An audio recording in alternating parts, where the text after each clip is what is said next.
Hi everyone, welcome to Appliance Advisors with EL Appliance. I'm Francesco, joined by Dennis. How you doing? I'm doing great today, Fran. All right, another question we get a lot, really with all appliances, but today we're going to focus specifically on the most common, which is washers and dryers. And that is just, how long do these things last? Yeah, very common question. Everyone needs to do their laundry, and it's upsetting when it's broken. So I would say this, through our service department and through national averages, 6 to 10 years is probably the weighted average for laundry. And there can be a lot of variables in there. I'll say personally for myself, having 3 kids and kind of these things getting used a lot, I seem to find probably every 6 to 7 years is when I'm having to replace.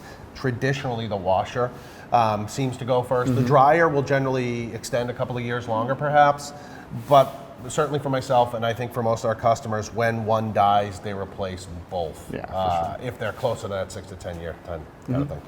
So when would you say, so now you kind of run into that and you feel like you're close, or maybe the washer's starting to go. So when is a good time to replace it? Like when should someone start considering that? I think when you're on the cusp of 6 to 10 years, you should strongly consider it. Or any major component. I'm saying that to say, God, we've had some people that have had 5 years and a really bad time.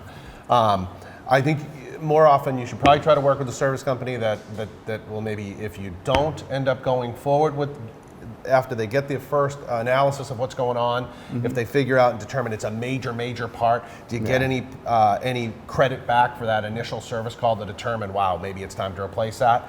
But if you're on the cusp of 5 to 6 years, it's a major part, absolutely I would say replace. And more often, generally the suite, especially if it's front loading or if it's stacked and all these types of things, you really need to focus on both pieces matching. All right, fair enough. So we're looking at about 6 to 10 years on average for washers and dryers. Definitely makes sense when the washer starts to go, or vice versa, to replace them both at the same time. So that's going to do it for today. We hope you enjoyed this episode.